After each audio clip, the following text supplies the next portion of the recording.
Hey there, it's Jim and Debbie with episode 82 of the Midday Minute. Debbie, how are you doing? Jim, I am still full from my Thanksgiving meal, but other than that, I'm doing very well. Feeling Well, hashtag blessed that's this nice. moment. It's good that you mentioned Thanksgiving because on today's episode, we're going to indulge in one of our favorite holiday traditions here at Elks headquarters. And at Elks headquarters, the holiday season begins with Veterans Day. So every November, we like to check in with our colleague, Mary Morgan, the director of the Elks National Veteran Service Commission, to catch up on what's happening across the rotunda, what they're doing with our rather large grant that we give them each year. This year, Yeah. a little bit more than $5 million, about half of which was earmarked to the Welcome Home Initiative. So we're going to talk about that. They recently filed their mid-year progress report. Now, Hmm. as a condition of the grant, each of our grantees must submit a mid-year progress report to tell us what they've been doing with that money. Yes, indeed. Uh, that's Veteran Service has to do that. The Drug Awareness Program has to do that, and the Hoop Sheet has to do that. Hmm. So today we're going to kind of check in on that mid-year progress report and share some of the highlights from it with our listeners, right? Yes, indeed. So without further ado, why don't we bring Mary in here and get started? So she should be popping in any moment. Let me sprinkle some magic fairy dust. And And comes coming in hot. Mary yeah, there Morgan, she welcome to the show. Good to is. have you back. We were just saying that one of our favorite holiday traditions is catching up with you on what's going on with the Veteran Service Commission. The holiday season, of course, begins here at Helks headquarters with Veterans Day. Now, I just looked at the calendar the other day. I'm like, oh my gosh, Thanksgiving's past us. The holidays are almost over. We haven't checked in with Mary yet. What's going on? But time flies when you're remembering our veterans. Yeah, we're closing out Veterans Remembrance Month. It's been a great month for our team, like always, and we just released our mid-year report, so we're talking about that and touting everybody's accomplishments so far this year. So it's well Okay. timed. Yeah, that's awesome. Now, I was just saying that we awarded a grant of just a little bit more than $5 million to the Veterans Service Commission this year, half of which is about roughly half, a little bit more than half is earmarked for the Welcome Home Initiative. Why don't you tell our viewers what Welcome Home is? Welcome Home started in 2015, so it's the newest program, certainly compared to voluntary service, since the Elks have been involved in that since around 1948. So Welcome Home is specifically focused on serving veterans who are experiencing homelessness or at risk of homelessness. And this came about the conversations with the VA secretary a while ago, just asking if the Elks could help and what we could do to join the fight to end veteran homelessness. And so it's been really exciting. I mean, our volunteers have responded. I think it's a cause everybody on our team certainly feels really strongly about, and our volunteers have jumped right in. We have no problem asking for people to get involved because everybody really takes this to heart. What's I mean, it's difficult to pin down a number of how many veterans are experiencing homelessness on a given night in the United States. What's the latest number? Do you know? So the latest numbers are approximately 30,000 veterans experiencing homelessness. It's a really difficult number to pin down because, homelessness isn't always, it's hard to define. Some folks are sleeping outside or in shelters. And so a lot of cities will try to do their count of people experiencing homelessness in January, because that's when people are most likely to be in shelters. But homelessness isn't always about people who are sleeping outside. You might be crashing with a friend for a couple months and maybe they don't have the space anymore or the resources to help support you, or maybe you're living somewhere that's unsafe and you need to get out and you need to get somewhere with safe housing. So it's a pretty hard number, and that's why you'll see different estimates everywhere. And it's a number that's always changing, unfortunately, as people deal with emergencies or illnesses or loss of jobs, and they have to get back on their feet after that. So it's a changing number, but over the past 15 years, it's definitely gone way down. All the data from the VA and other organizations reflect this. So our efforts are definitely working. And it's, as you said, it's difficult to pin a number down, and people will define it differently. But assuming the people we pay attention to, that we're paying attention to, their numbers, and assuming they're not counting differently, then the number has dropped by around 40% since we got involved in 2015, right? It used to be more than 50,000. Now it's around 30,000. Absolutely. Yes. And so I always try to stress that in our seminars at convention and everything. It's easy to get discouraged. And I certainly experience that sometimes as well. We volunteer at the Chicago Stand Down every year with the staff, and it's hard to see hundreds of veterans come through. But we see every day that our programs are working. We get really nice feedback from our veterans and our social workers and our partners, and that keeps us going for sure. No, the Welcome Home Initiative and the Veteran Service Program recently went through a program evaluation, right? Yes. And what was the goal of the evaluation? What did you learn? What have you changed? So the evaluation was done by the Syracuse Institute for Veterans and Military Families, and we were really happy to partner with them because they have expertise, specifically working with this population. And the goal of the evaluation was to see, what's working, what we can do better, how can we do more for veterans. And it was a really positive review of our programs. They interviewed our volunteers, they interviewed veterans that received help from us, they interviewed social workers and nonprofit partners. And, we got a couple recommendations on how we can improve our data collection to better show that our programs are making a difference. And we got some great survey results with, qualitative data about how the programs specifically are helping. And so that's been really exciting. And so we have some new data to show how specifically our programs are fitting and how they fit in with other programs like them. One of the things that we're really proud of is we started collecting data specifically on how our emergency assistance program was helping veterans, whether it was helping more veterans, become housed after staying at a shelter, or whether it was helping with prevention. And the data we've collected so far in the first 6 months of this year show that 81% of our emergency assistance requests go to preventing homelessness, which is really key for a number of reasons. One, it's a super unique outreach. A lot of programs are focused on helping people become rehoused once they've become homeless. And so what's exciting about this is we're able to help people before that happens. And so they don't have to lose their belongings. They don't have to, take their kids out of school. They don't have to start all over. And so it's been really nice to see how that's helping and how we're kind of fitting into this big picture of ending veteran homelessness overall. That's incredible to hear. I mean, obviously prevention is what you want to focus on, right? And a lot of times those resources aren't there to earmark toward prevention, but goes a long way. And that's an amazing statistic to see.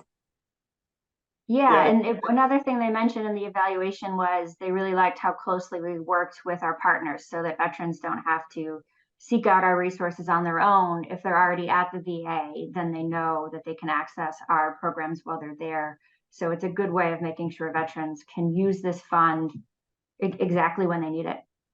Well, probably makes all the difference that you have the relationship with the HUD-VASH social worker or whomever at the VA.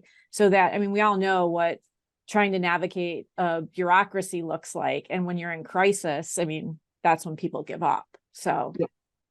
That's wonderful. And a testament to you and your staff and what you've been able to do since 2015 with this program. Can you just take a moment to address the viewer who is still trying to puzzle this out, thinking, wait a minute, we're supposed to be fighting homelessness and they're giving money to veterans who are housed? Like, just speak directly to how this is part and parcel, how these are two sides of the same coin. Sure, yeah. So, when somebody becomes homeless, obviously there's outside of, the frustration and the struggle, but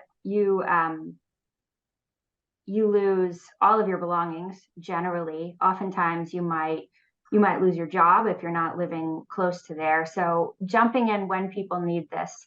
And to access this fund, veterans are working closely with a social worker at the VA. So we know that they're not just getting, assistance from us, they're getting ongoing support and connection to all the care, all the resources and other information that they should be getting from the VA itself. So prevention is better for everybody. It saves everybody more funds just from a financial perspective. It's much easier to keep someone housed than it is to, have them lose their housing and become rehoused. And I mean, a lot of the stories we hear are completely understandable. We got a thank you note from a veteran a couple weeks ago who was sick and they were in the hospital for 2 months. They lost their job while they were in the hospital. And then once they were recovered, they came home. Took them a couple weeks to find a new job, but then all of a sudden they were 3 months behind on the rent and they didn't know what to do. They couldn't pay the back rent. They were back on their feet, but they had hospital bills and didn't know what to do. So they went to the VA and they found our fund. And we paid 2 months of rent so that they wouldn't be evicted. And now they're able to handle everything moving forward. So a lot of it is just helping people in crisis at the exact right time. And the amount that we give out to veterans isn't that much when you think about it. Veterans can apply for up to $2,500, but the average amount that we give out is much closer to $1,600. So people only ask for what they need. Right, and that $1,600 is the difference between that veteran having a home and not. And I mean, I think that's the part that we want our viewers to understand is when we're trying to eliminate or reduce veteran homelessness, we're trying to find homes for veterans, but we also want to prevent the number from growing.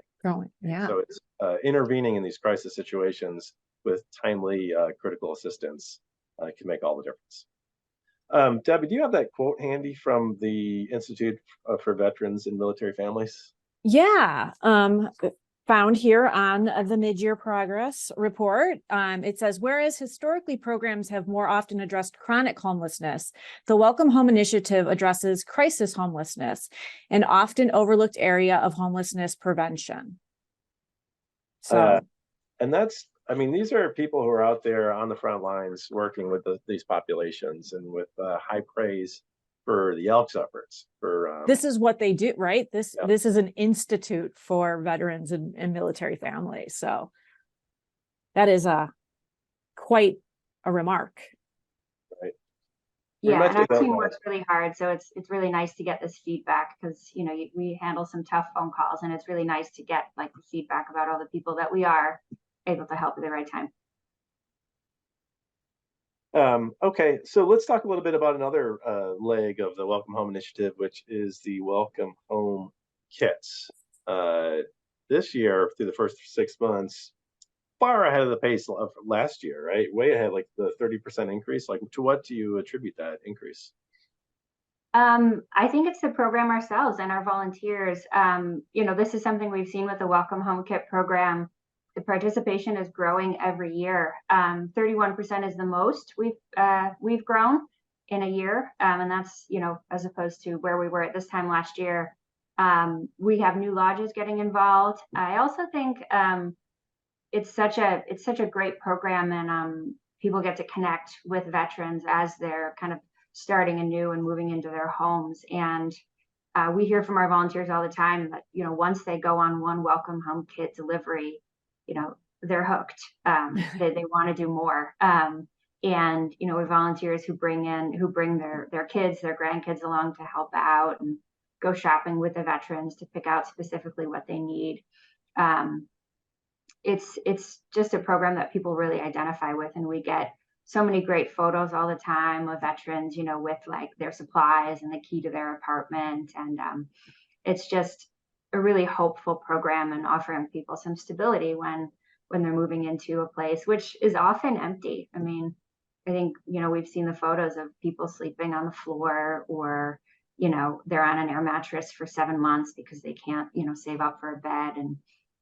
And it's really nice to be able to come in and help give people supplies, but also know, that people care, that they were sleeping on the floor, like that they know they have the support of the community, that people are recognizing, hey, you deserve this, you deserve a home and supplies. I think it's worth noting that whereas the emergency assistance fund that we were talking about, and also the focus grants that we're going to be talking about, are only available in those 12 metropolitan areas with the highest population of veterans experiencing homelessness. Welcome home kits are available for any lodge, right? Absolutely. Yeah. Any lodge in any location can participate. And one of the things that's exciting about this program is there's no limit. So if you have 2 veterans a year who need welcome home kits, you can apply for them. If you have 2 veterans a week who need welcome home kits, your lodge can apply for that. So it's really responsive to the needs and to, how much our volunteers are willing to jump in and get involved. And so it's really ideal for any lodge, and that way you can decide, what the needs are, what you're able to do, and tailor the program exactly to that. How much is available from you to a lodge that's providing putting together a welcome home kit? So a welcome home kit that includes a bed for the veteran. You can spend up to $600.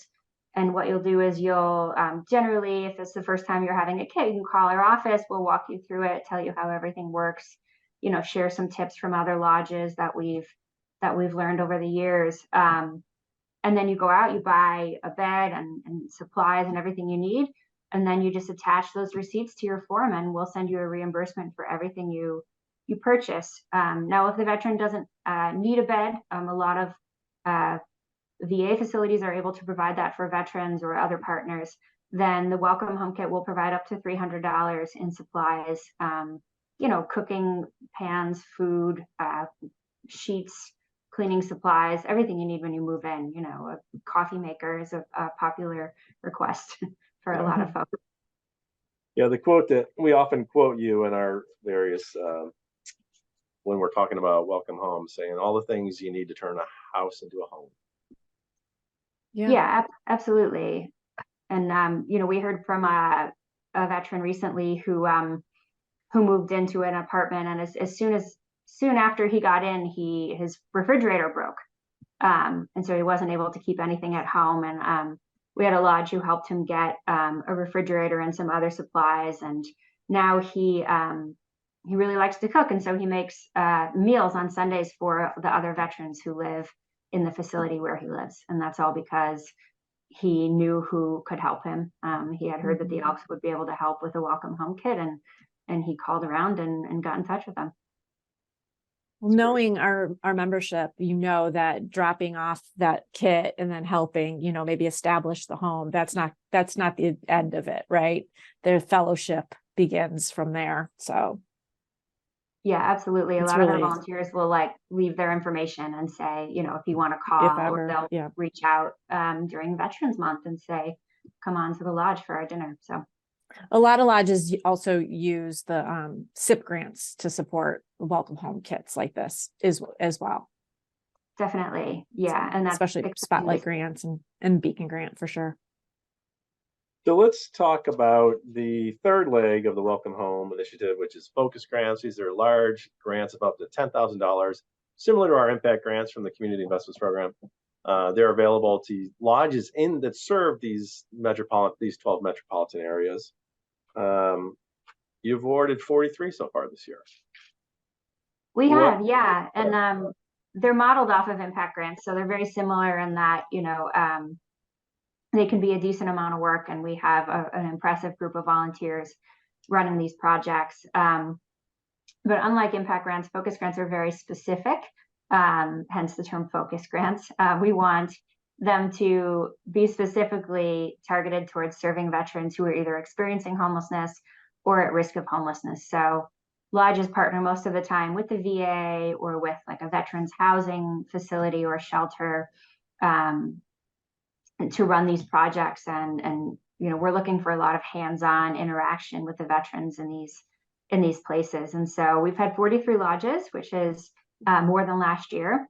And these grants, they can be between $5,000 and $10,000. So a lot of times when lodges are just starting out, we'll work with them and let them know they can start small, kind of build those relationships. And then once you're involved with a facility and you get to know a little bit more, you're able to think like, oh, I know this would be great if we could help these veterans in this way, and add on different components.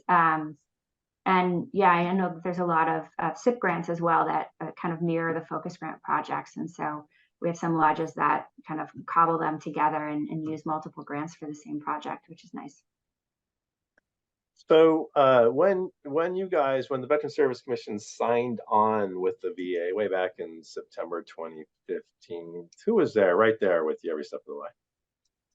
Supporting well, I believe the ENF wrote us a check that day afterwards, and so we've been spending the ENF money ever since, and putting it to good use. We're very careful and thankful.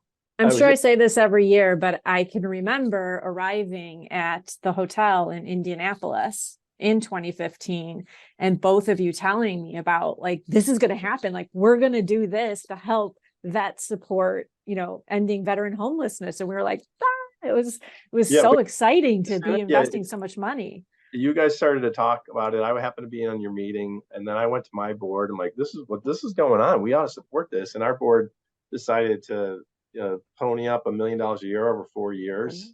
And then we followed that 4-year period up, I think with $2.5 million over 2 years. And now I think in 9 years, I guess we've probably contributed more than or close to $15 million, I think. This is a number I should know. I should have, as I prepped for this interview, I should have tallied that. Well, you never know what's going to come up. It's around 15 million. Yeah. It's really one of the most incredible things I think we do, for sure. Mary, you said that you've awarded 43 lodges have received up to 10,000. Now, the lodges in these catchment areas, in these 12 areas, they know that this is available to them, right? Yeah, we hold a seminar every year and send out emails to folks and let them know, like, hey, because this is such a big need in your area, there's additional funding available. And we work closely with those lodges on how to design projects. And it's been really nice to work closely with these lodges because they really do form like close relationships with the veterans, and the flexibility of this as opposed to the Welcome Home Kit program is we're able to meet needs. We have one lodge that partners with a shelter, and a lot of what they focus on is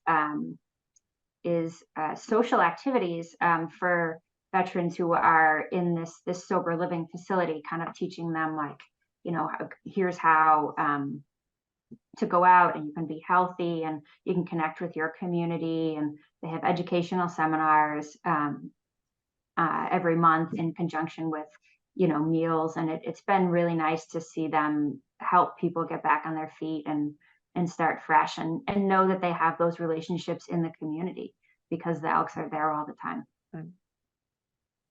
Wow. When we started in 2015, there were 6 or there were 8 areas, and then it's grown. Started at 8, right? 8, and we've bumped to 12. We rolled out the cities kind of year by year to see what we were doing. So we started in Chicago because, we had the contacts there. And then, slowly grew out. And we had a lot of help from VA staff and social workers and our partners in Chicago to kind of say like, oh, what if we did this? And it would be helpful if this happened. So we've been much like with the evaluation, we're always fine tuning the programs, making sure that we're doing the most and targeting people. So yeah, it's really exciting to be at 12 cities now, and spreading the word about these folks will find other ways and partner with groups in the community to make even more of the funds that we give them. So that's Welcome Home. It's exciting stuff. We're making progress, not just us, but the country as they're dealing with this issue. Let's talk a little bit about a more venerable program, the VAVS. Why don't you talk about that, what that is, and what exciting thing is happening there?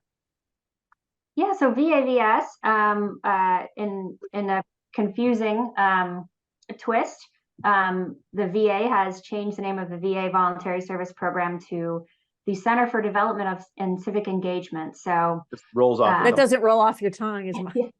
so a lot of times people will say, so VAVS and CDCE, that's the same program. And what the program is, it's the one and where volunteers are stationed in VA facilities and state veterans homes all across the country to provide that ongoing monthly support. A lot of times I like to say this is the cornerstone of our work, because we are in communication with, hundreds of volunteers in more than 360 facilities across the country every month, providing them with funding, and they're working closely with volunteer managers and veterans and staff on the ground to meet those needs. And we have more than 600 volunteers involved in this program, and they partner with social workers, they partner with everybody in the community to raise these funds. And so as you can imagine, being inside these facilities and connecting directly with veterans is a huge part of this program. So when the pandemic kind of shut down a lot of the volunteer support, our volunteers had to pivot really hard, as I'm sure a lot of the volunteers listening to this had to do. But, some folks had been holding, bingo and, movie nights at the VA for 30 years, and all of a sudden they couldn't do that anymore. So it was pretty hard to, find ways to work with the staff to maintain that connection. And now that our volunteers have done a really amazing job, and a lot of facilities are back open again. Of course, with flu season, some are closed, momentarily, but our volunteers are back. They're back in facilities at least twice a month. They visit and check in. And I think that that's really important for this program, how many hours our volunteers put in, and that reliability is really key. So this is an exciting program, and I think a lot of times we take this program for granted because our volunteers are so dedicated and they've been doing it for so long. But it's really something that our team spends a lot of time on, and that our volunteers are really dedicated to. And how many volunteers do we have working in those VA medical centers and veterans homes and rehab clinics and so forth? So there's more than 600 people trained for this program. So every facility has one representative who is the person who fills out the reports and takes the main responsibility of visiting and handling the funds that we send.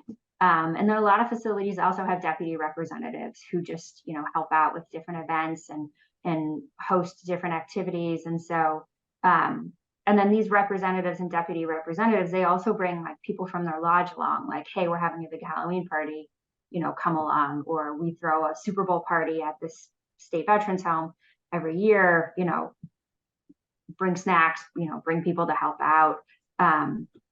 So it really engages a huge amount of volunteers. That's awesome. Now those lead volunteers receive stipends from you guys to use toward whatever activities they're providing at their facilities? Absolutely, yeah. Every month these volunteers receive at least $125 from us, mostly based on the size of the facility. So some of the bigger VA medical centers would receive, more than that. And that's just from us. A lot of lodges and state associations will also provide funds for this. So they use that to, host events, to buy supplies, clothes for veterans who are going in the emergency department, or ongoing activities for folks who are in long-term care. And because of this, because we have so many volunteers in so many facilities, the Elks are on the executive committee for the VA Voluntary Service Program, or the CDCE program, at the national level. So people definitely recognize how much the Elks do, and it's a big reason that a lot of veterans organizations and VA staff know who the Elks are, is because of our participation in this program. Well, Mary, is there anything else you'd like to talk about before we let you get back to the important work you're doing? Well, I want to say thank you to the ENF and to all the donors for the funds. They are making a huge difference. A lot of times we're so busy doing the work that we don't stop and talk about that enough. But our programs are really, really impacting people's lives for Welcome Home. And I think, certainly it's like super cold here in Chicago today. And that always makes me think about people experiencing homelessness and what we can do to help, help veterans stay warm and safe and healthy when the weather gets rough. So I'm just always so impressed by our volunteers, and it keeps us going. It's very inspiring. So thanks to everybody who jumps in. All right. Debbie, anything else to add to that before we let Mary go? Mary, if any of our viewers would like to read what we've been talking about, where can they find that? Oh, well, our mid-year report is on elks.org/vets. And we have lots of stories and thank you notes from veterans and from lodges about everything that's going on. And our annual report for the fiscal year that just ended is soon hitting mailboxes, and we'll post it online soon. And a fun thing about the annual report is it folds out into a poster. So if you want to hang up in your lodge so everybody can see, the impact of all the time everybody's putting in for veterans, this is a fun way to do it. I had a sneak peek and it looks amazing. It's super fun. We're excited. Yeah, it's great. All right, Mary, thank you so much for taking time out from your busy schedule to talk to us about what's going on across the Rotunda. It's always a pleasure, and we'll see you again next year. Happy Veterans Month. Bye. Okay. Thanks, Mary. Bye. Bye. Okay, Mary Morgan, doing good work with the Elks National Veteran Service Commission. She's starting. You know what this means? Yes, I do. I was going to say at one point what she was talking about, it's almost like she cut her teeth in the SIP. And even before that, she worked in our donor services department. So yes, yeah. Really, back in the days when we used to schlep on down to downtown and record our podcast, and we would always have Mary. It's always, seriously, this episode is one of the highlights of the year, to hear Mary speak just so passionately about the work that they're doing. And it's really amazing, and it bears out too with seeing what the evaluators are saying. It's not just us saying it or her saying it. It's data is showing it. Yeah. And the social workers too, the ones who are trying to find resources for the veterans or who they're working with. Yeah. Just continually turn to the Elks. Yeah. The through line here is the power of relationships, right? We talk about this all the time. We're a very small office. Mary's has a very small staff as well, but they can cultivate relationships, important relationships with the social workers who are the front line. People are coming to them, right? They know who to call to get the help. So it's really something amazing. And I would also like to say, we probably haven't mentioned this since last year that I can remember, but it's such an important reminder, if you haven't already, or if you haven't in a while, to go to our YouTube channel and to watch the One Last Stand series. I can get choked up just even thinking about it. And all these examples, all these things we talk about, they're all represented in that. Is it 8-part? I think in an 8-part series, maybe 6. I don't know. 5. I don't know. It was shortly after. Right. One of the first things we did, we're trying to figure out what role the Elks were going to play in this effort. One of the first things that we were able to do was talk about the effort and try to mobilize our organization.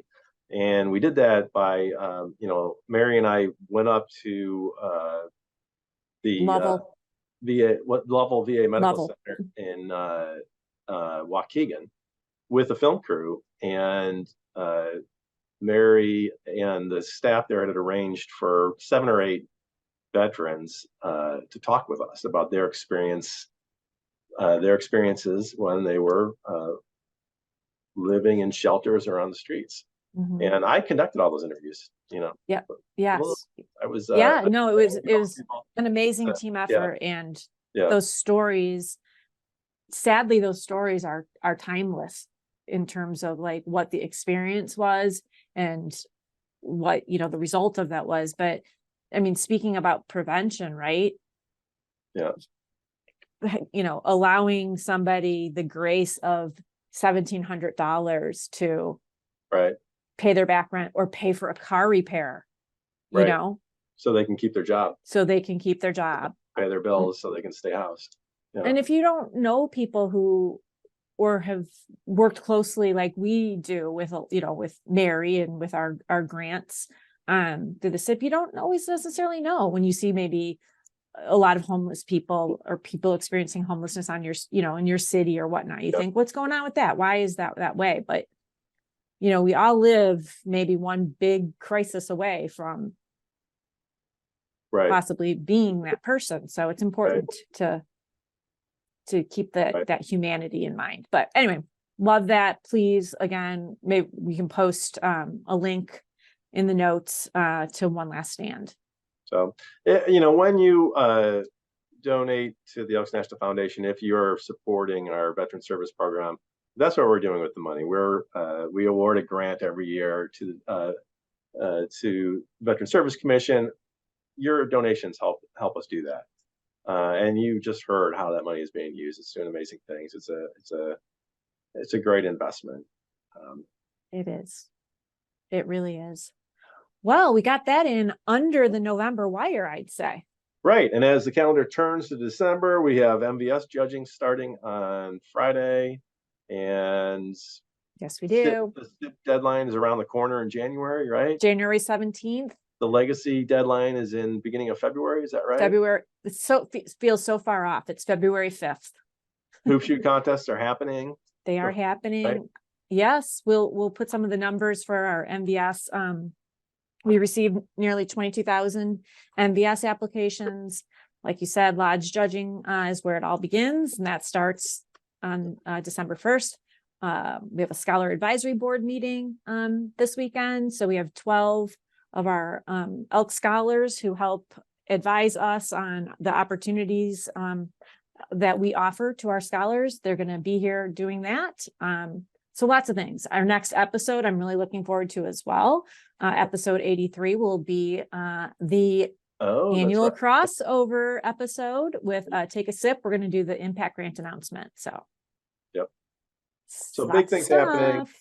Well, I guess we'll go right into our wrap up if we could, right? If you've liked this episode of the Midday Minute, give us a thumbs up. If you haven't, if you can't stand that Mary Morgan, thumbs down.